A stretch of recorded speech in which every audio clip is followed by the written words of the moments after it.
welcome to the MSTieCast. I'm your host, Toby Mobius. And I'm Justin Toner, his fellow cohort.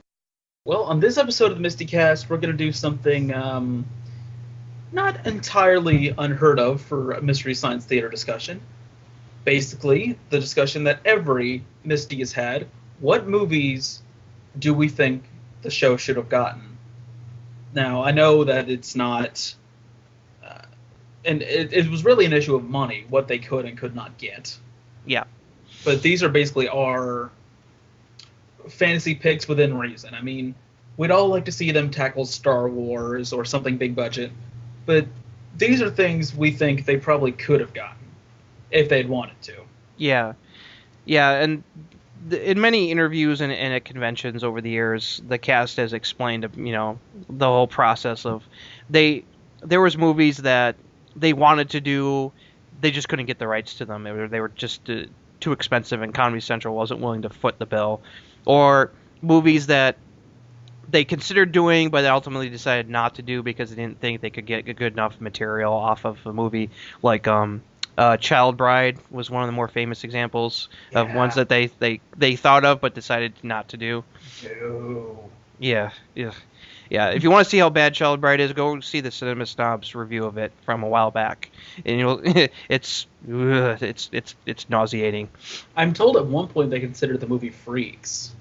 Yeah, I think they did mention that too. But I think part of the problem was they couldn't get a good print of it, or they couldn't get a very good copy of it. Yeah, and they just didn't want to license it. Mm-hmm. Yeah, I think that's been restored in the last decade or so. Yeah, and there was a remake of it, I believe, in the 80s. Oh, okay. But yeah, these are ones that we think they probably could have gotten their hands on it, and kind of like wish that they maybe had done it. If they had decided to continue the show. And I've seen plenty of people do MST3K season 11 wish list, what kind of movies would they have riffed on if they had gone another season, stuff like that. Especially because by the 10th season they had lifted the sci-fi restriction imposed by Sci-Fi Channel. Mm-hmm. So they could have gotten some other stuff, and keeping to that, I guess we'll start with my first pick. Yeah, and these are in no particular order. Yeah. Just kind of the order that I thought them. Okay. And number 1, or 5, whatever you want to say. This is just really lowest on the list because someone else has already done it. Is Star Crash, the Roger Corman Star Wars ripoff, or mockbuster, using the newer term. It's a pretty goofy, silly movie that doesn't make a whole lot of sense, and the ending comes out of nowhere. And if you haven't seen Mystery Fandom Theater, a good friend Mike Hagan's take on it, I highly recommend it. It's their 3rd episode. You can actually download it for free on the Digital Archive Project, and it's a lot of fun. It's a really, really good riff, and they really do hit some Mystery Science Theater jokes, jokes that I think they really would have done. Mm-hmm. So that's my first one is Star Crash. Yeah, the Christopher Plummer and David Hasselhoff are in that movie, right? Yes. Wow. Well, it was early in Hasselhoff's career, so that can be excused, but yeah, pre-Baywatch. Was it pre-Knight Christopher Rider? Plummer really has no. Well, it came out in '78, so this was even before he was still on. It's I know a little bit about Hasselhoff's career. He was he was still on the Young and the Restless soap opera, I think, at the time. I believe so, yeah. Because he didn't, it's it would be another couple years before he became the Hoff with Knight Rider. Yeah. This was very early Hoff. This was before he had perfected his own image. Right. Is this movie public domain or no? Because you said it was on the Digital Archive Project, or the riffing is. I don't know about the actual movie itself, but I think that's just because they didn't want to try and sell a movie because they don't own it. They don't own Mystery Science Theater. Right. So okay. I'm not totally sure, but it is a Corman flick. Oh, I just checked. It was released by Shout Factory a few years ago on Blu-ray and DVD. So yeah, it's probably not. No. But still, if you want to watch the riffing, it is on Digital Archive Project, or you can send an email to them and they'll send you a DVD. So. Mm-hmm. It's basically just like what a big Star Wars ripoff. It is very much a Star Wars ripoff. I think there are a couple elements of Star Trek as well, but you have the young person with great power, the smuggler, the robot. It's Star Wars. Yeah, it's Roger Corman's Star Wars. And its reputation also is the special effects are pretty. I'm sorry. Would you say that again? That was my phone. Okay. Its other thing I've heard about this movie is the special effects are pretty horrendous. Oh God, Linkara's special effects are better than this. Wow. No, wait. I'm gonna do that. The irate gamers special effects are better than this. Oof! Ouch. Yeah. Okay. Yeah. That's a good choice. I haven't seen that movie, but I've heard of its reputation, and there is actually a comic book sequel about Stella Star, the protagonist-ish female of the film. Mm-hmm. It's like the Something Adventures of Stella Star is a comic book that Corman licensed, I believe. Oh wow.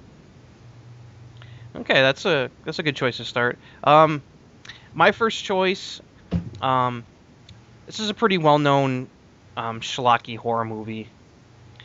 It's got some well-known faces in it. It's from 1972 called Night of the Lepus, which is basically giant killer bunnies attack. I've heard about that. I don't know. I don't really know anything about it other than it's a really terrible premise for a movie. Well, it also does the fact that the special effects are basically they put real rabbits on miniature sets. Yeah, they used footage of actual rabbits and putting them on miniatures to make them look huge. That's weird. Yeah, if I remember correctly, it was something caused them to grow. I'm trying to check again what it exactly happened that causes them to become. Damn you, Rita Repulsa! Yeah, something caused them to grow huge. Something sciencey. Yeah, it's something sciencey. It's got a lot of well-known actors. The two biggest ones is first it's got Janet Leigh from Psycho.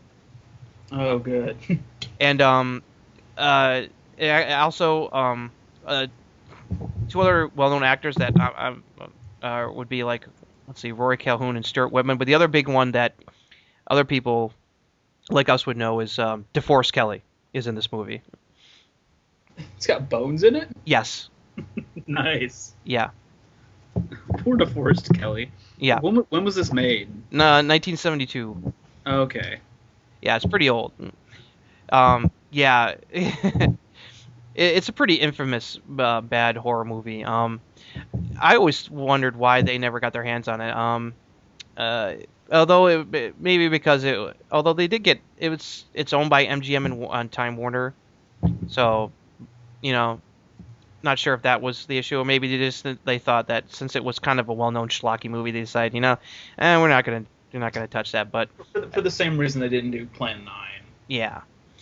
It's probably a reason why, but I think they could have had really fun with it because with the cast and how bad the special effects are to just seeing these giant rabbits, it's like it's supposed to be scary, but you just laugh. It's just silly. It's silly and stupid. So I think that's probably one that they could have gotten some good material off of. Okay. Speaking of giant killer things, my next pick, number 4 or number 2, however you want to put it, is The Giant Claw, which is not actually about a giant claw. Yes. It's a giant bird monster thing. I don't really know what it is, other than it being a giant bird monster thing. Yeah, that's another infamous bad special effects movie. It's pretty spectacular, I gotta say. I actually just found out, like literally before we started recording, that there is a group of, I believe, college students who riffed it in their own Mystery Science Theater fan film for like a college project. Yeah. Yeah, it's also one of those like infamous like worst of the worst movies. Now, I've never seen this myself, but it's one of those ones that I've heard about and people saying, "Yeah, that's a bad piece of crap." I actually first heard about it when James Rolfe did like a top 10 uh, giant monsters in film, and he put the giant claw on there. Oh, that's right, he did. I remember. I think I remember seeing that one. So I really don't have much to say about the giant claw other than it is not about a giant claw. Yeah, it's just one of those like just like really if you see it, it's like it's just you're like wow that's bad. Yeah, that's definitely one they could have worked with pretty good, I think. All right, and you're next. Um, my next one is a more fun, silly flick. Hell Comes to Frogtown, starring wrestling superstar Roddy Piper. Rowdy Piper. Yep. And the basic premise of the movie is it's a post-apocalyptic movie, and Roddy Piper plays like the last like fertile man that they know of because the radiation left most men sterile after the nuclear war, and he's the only one that can still do it and like make babies, and so he becomes basically the surviving humans are and he gets like conscripted by what's left of the government into a mission to try to rescue women from these. A lot of the radiation has caused like mutations, and there's like frogmen, which is why, hence the title Frogtown. So they go into the territory where the mutants live to try to on a rescue mission, and it's silly, it's fun. It's not like the worst movie ever. It's not a bad movie. It's not a good movie. It's somewhere in between. It's fun. Roddy Piper is a lot of fun in it. He seems to be having a good time. I don't know if he made this before or after he did They Live. It was around the same time, and it's just one of those infamous, like B movies. Yeah, and heck, I think Joe Bob Briggs showed it a few on Monster Vision, if I remember right. It's one of those like Saturday night kind of movies you saw back in the '90s and the early 2000s. It's fun, it's silly. The only other kind of recognizable face is the actress Sandhall Bergman, who was in Conan the Barbarian with Arnold Schwarzenegger. She plays like the head scientist that is in charge of him to make sure that that he stays alive and stuff, and like he does the mission. It's silly fun. It's like I need to get my hands on it. I haven't watched it in a long time, but I think they probably would have had fun with it. All right, yeah, that I didn't really say anything because I don't know anything about the movie, so I couldn't really speak about like I know Looper reviewed it, but I actually didn't watch the review. I've watched it. It's pretty funny. Yeah, if you want to get an idea of what the movie's like, go and watch Obscurus Lupa's review of Hell Comes to Frogtown. Oh, and the sequels are worse, especially the direct sequel is bad. It's very, very bad. But I definitely recommend checking out her review to get an idea of what the movie's like. You'll see. All right.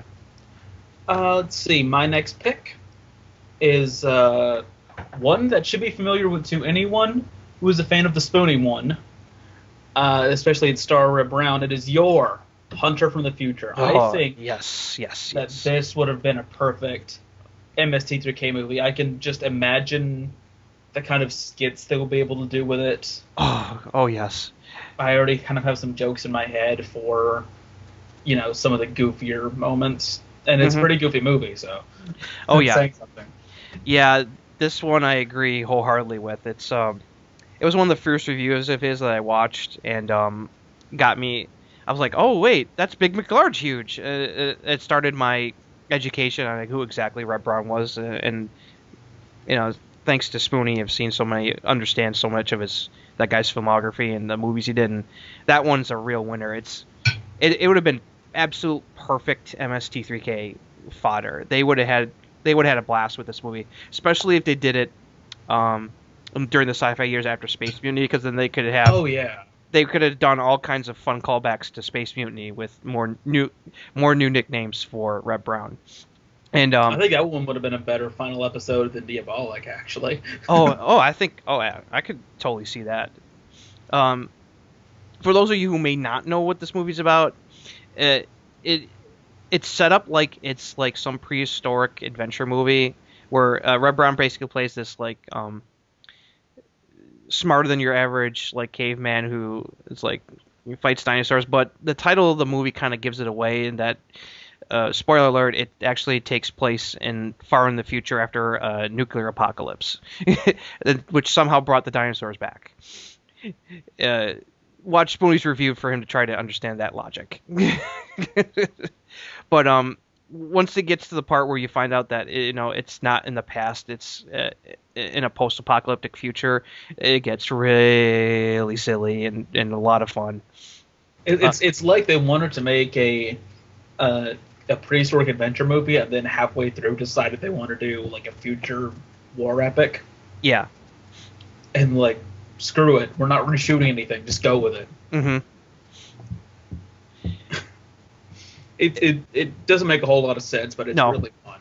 No, it really is, and this is one I need to get on DVD. Actually, you can get like a DVD-R of it off of Amazon now. Yeah. So it's not hard to find. No, it's not anymore, thankfully. For a while, it was only on VHS, but now you can get it can get a DVD copy of it. So, it also has an amazing theme song. It does. You have to listen to the theme song to appreciate it. They would have had a ton of good jokes off of the theme song alone. They probably would have done like a re-sing of the theme song like they like to do. Oh yeah. Oh, they totally would have. Yeah. Looking back, I'm like, man, I really wish they had done that too. That's a good choice. My next choice, kind of staying on a Spoonie-related theme, is another movie he did that would have been a pretty good choice for MST3K, and that's Mazes and Monsters with... it's a far-out game. Yeah, with starring a very young Tom Hanks before he really became the famous, well-known actor he is today. And Tom Hanks before he was Tom Hanks. Pretty much. And the movie is based off a book that is basically a critique and basically a hit piece on that Dungeons and Dragons is bad for youth and messes people in the head and stuff. And I'm not going to get into that debate. I'm going to leave that alone.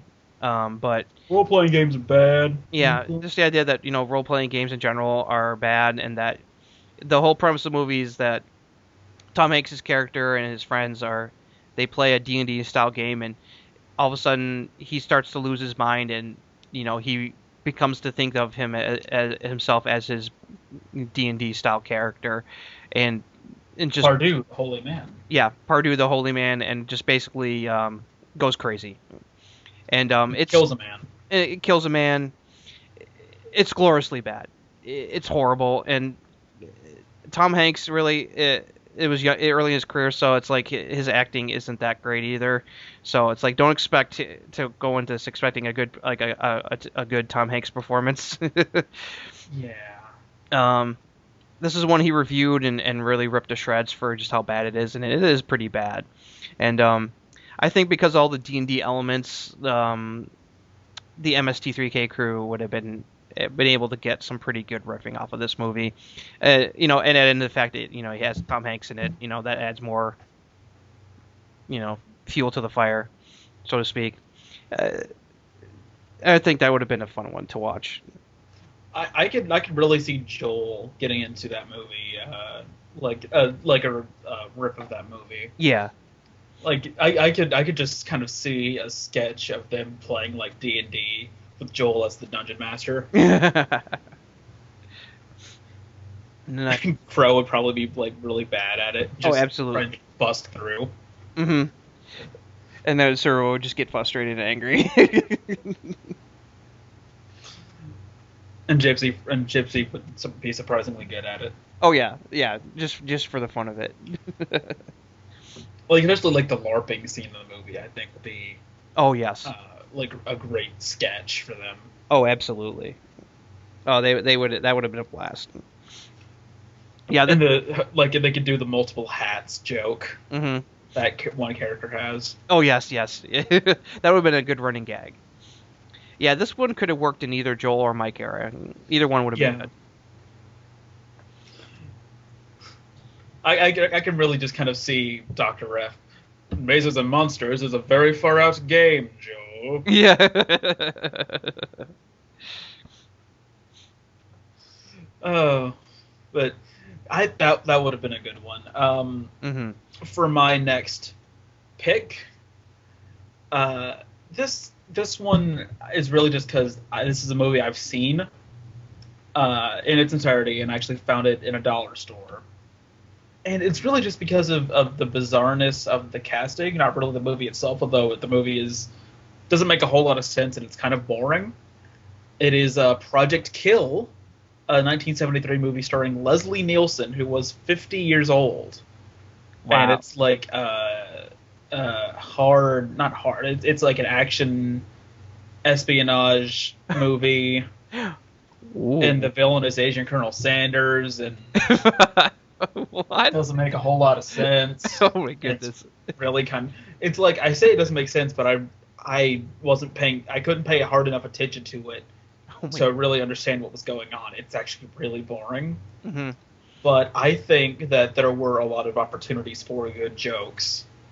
I actually riffed it with my friends a couple of years ago at a movie party, and we had a lot of fun with it, making up jokes and, of course, doing airplane references. Oh, of course. How could you not? Ooh, that sounds like a recipe for a good MST3K episode. Yeah, it would, I think, be really funny. Okay, yeah, Project Kill from 1976. Was it 76? I said 73. Yeah. Whoops. I think it's 76 from what I'm seeing. Well, anyway, it's a 70s movie. This is still in the pre-airplane, off of Forbidden Planet serious phase of Nielsen's career. Oh boy. Oh, it even has Gary Lockwood in it? Oh yeah, Gary Lockwood. Yeah. I completely forgot Gary Lockwood. It's been a while since I've seen the movie. I actually have it on the DVD right. I'm actually looking at it on my shelf.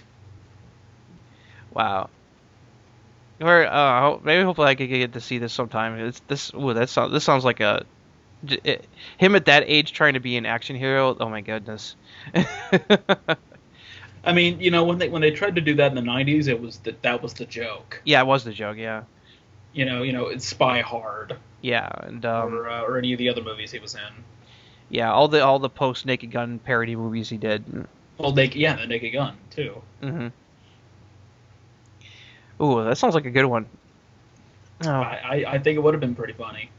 Anyway, what's your next one? Your penultimate pick? This is a movie that some people may not have heard of. It's from 1990. It's I guess the best you could call it is it's a mystery / semi horror film. It's called The Ambulance. The guy who directed this movie is Larry Cohen, who a lot of people know from doing such infamous movies as It's Alive movies, The God Told Me To, and Q the Winged Serpent. It's from this guy, but this is supposed to be him more like a mystery thriller kind of, more serious kind of movie, but it still comes off pretty schlocky. It stars Eric Roberts. He's a comic book artist who actually works for Marvel. Stan Lee does actually have a cameo in this movie as his boss. And as with everything, Eric Roberts is rank flag number one. Yeah.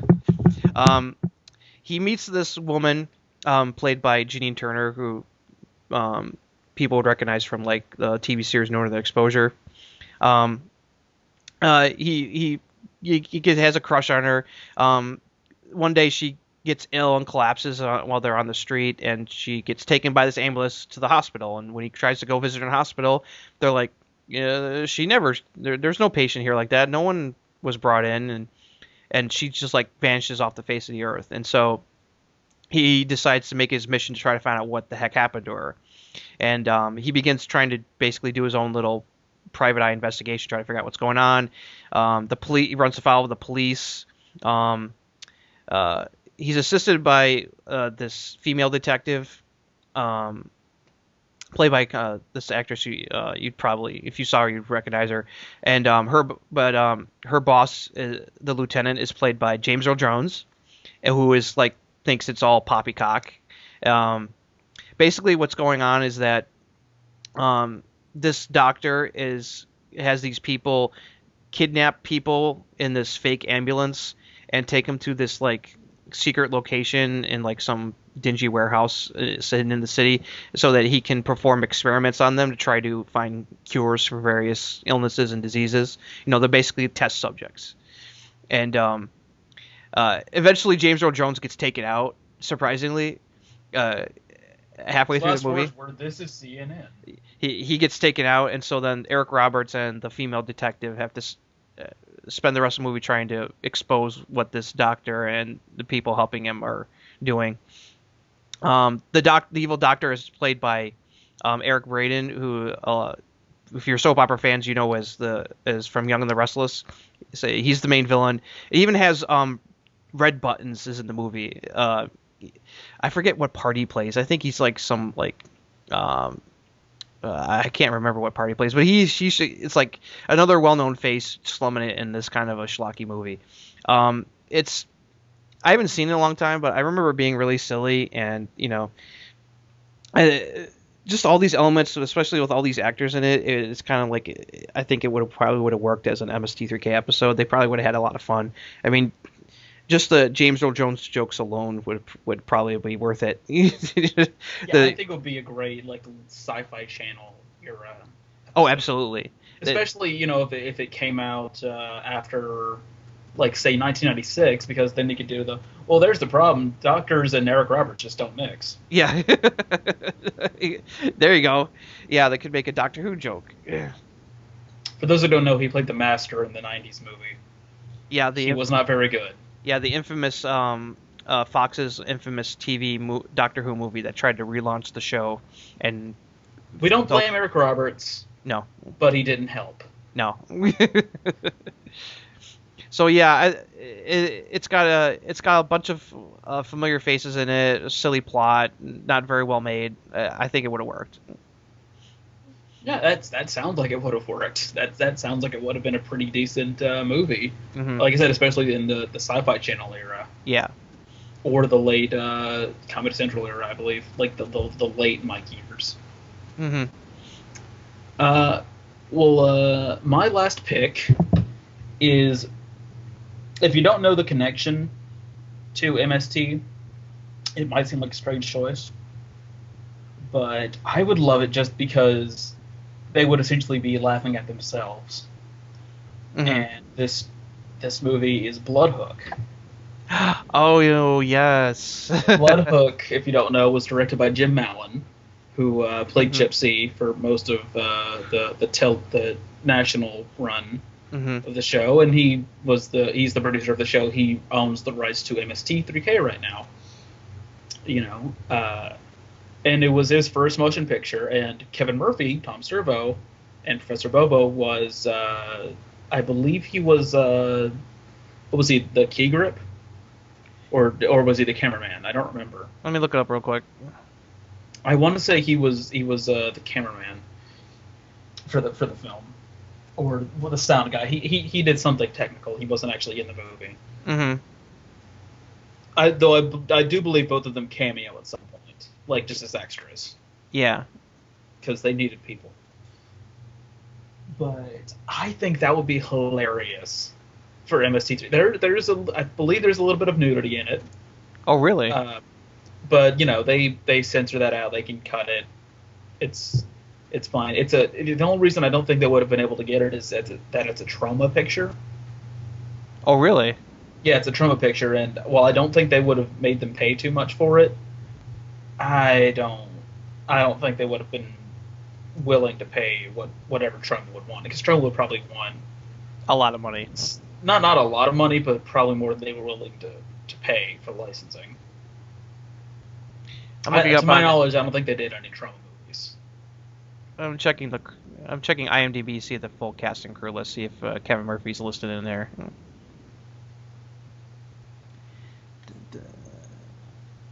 Yep, he was key grip. Yeah. I knew it was something technical. Yeah, so he was key grip on the film, and I think that would have been really interesting for them to like, because this is essentially the film that led to Jim Mallon getting a job at the network where MST3K premiered. Yeah, KTMA. So this really is sort of the progenitor of MST3K. Yeah, this combined with the ideas that Joel had in his head helped lead to the birth of MST3K. So it's part of the backstory. I'm pretty sure that they did mention it in the big 20th anniversary retrospective that's on the 20th anniversary DVD box set. Yeah. As like one of the Genesis ideas of MST3K was this movie. And plus, they could make fun of it, especially Kevin Murphy would probably make reference like, yeah, who was working behind, what loser was working behind the camera, or something like that. Basically rib on him working on himself working on the movie. I think that would have been another fitting end for MST3K would be to do that movie. Mm-hmm. Start, end at the beginning, essentially. Yep. That and the Green Slime, which they never did in the National Series, sadly. Mm-hmm. And there is no footage of when they actually did do it. Mm-hmm. Well, there is. It's just the pilot. Yeah. That's not much. Yeah, no, not much at all. But I did see a little bit of it, and it would have been a pretty decent MST, mm-hmm. I gotta say. Oh, I think so. What is your final pick? For my final pick, I'm gonna go with another schlocky horror movie that features a well-known actor. This movie came out in 1977, the year I was born, ironically. It's got a horror movie called Kingdom of the Spiders. About what it says. It's a spider attack movie. Something causes the spiders to mutate and attack people, and it stars William Shatner as the hero. Red flag. Yep. This was just before. It was during the phase of his career where he was just trying to earn money. Before they did Star Trek: The Motion Picture, helped kind of like start the revival of his career in the 80s. But it's a pretty cheesy horror movie, plus with Shatner, I think it would have been a perfect recipe. They would have had a field day coming up with Shatner related jokes. They really did need more Shatner on MST3K. Mm-hmm. I think this would have been a fun one. They would have had a ball with this movie. I think so. Especially at the scene at the end where because like the spiders attack the town and they're in like a giant horde, and so they Shatner and a bunch of people barricade themselves inside this building or this house, and the power goes out. He goes down to check it, and he gets attacked by the spiders, and they're like hanging on top of him. He's like frantically trying to get them off. It's just watching the scene, you'll just laugh. It's really funny. It's like spiders, yeah, the only reason I can think that they wouldn't do it is that as far as I know, they didn't like to do movies where animals were harmed, and they actually did kill a lot of spiders in the film. Yeah, that probably may be why they didn't even consider that one. I wouldn't be surprised. I'd forgotten about that. They were like, there were certain things that that were for associated movie they didn't really deal with, But yeah, I think that one it was one I saw a few times when I was younger on late night TV on the weekends. I think it would have been a lot of fun. It's bad cheesy horror movie with William Shatner. You can't go wrong there. Nope. Anyway, that is our picks for what we consider to be our top 5 movies MST3K could have done. Mm-hmm. I'm not going to say should have, but could have done. Could have. Yep, and hopefully maybe some of these titles will end up in the hands of Mike, Bill, and Kevin at some point. I mean, they're doing getting their hands on some pretty interesting choices lately. You know, it's like stuff, everything from Cool as Ice to a Chuck Norris movie. It's, you know, they're branching out. So I really hope that they get, especially if they get their hands on a Red Brown movie, I would be on cloud nine. Doing the Captain America movies. They would be perfect. Great. Oh, they would be perfect. So I'm gonna keep my fingers crossed. Do it in time for the next Avengers movie. Oh, absolutely. Perfect. Yeah. So I'm gonna keep my fingers crossed on that. So yeah, you know, maybe sometime some of these ones that we picked, they might get riff tracks. You never know. So we have to hope and see. And you know, if you have picks for what you think MST3K could have, should have, would have done, just drop us a line. You can reach us on Tumblr, on Facebook, which is facebook.com/MSTieCast. Email, which is MSTieCast@yahoo.com. We have a Twitter, which is, of course, @MSTieCast. Mm-hmm. There's endless ways to contact us. You can always contact my personal Twitter, Toby Mobius. Mm-hmm. You know, however you want to do it. And, you know, drop us a line. Tell us what you think. We're going to try to do some more of these top 5 episodes because I really enjoy putting thought into, you know, what they could have done differently. It's always interesting to think about. And plus, you know, it's easier than trying to get people to interview. Which is not as easy as you might think. No. Well, sometimes it is, but usually not.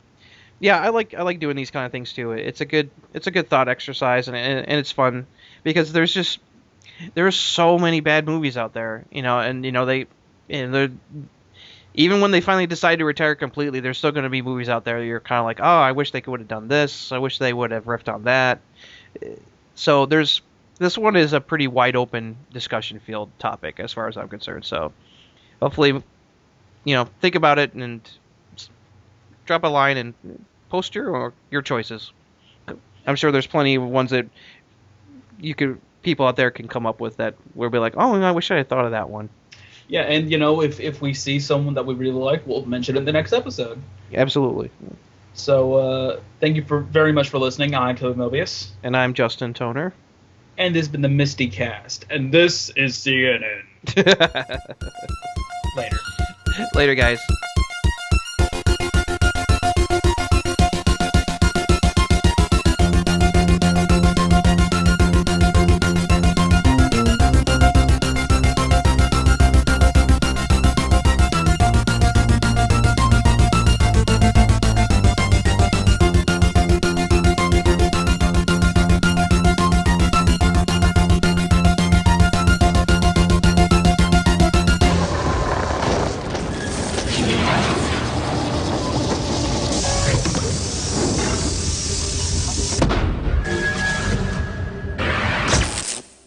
Now, poopy.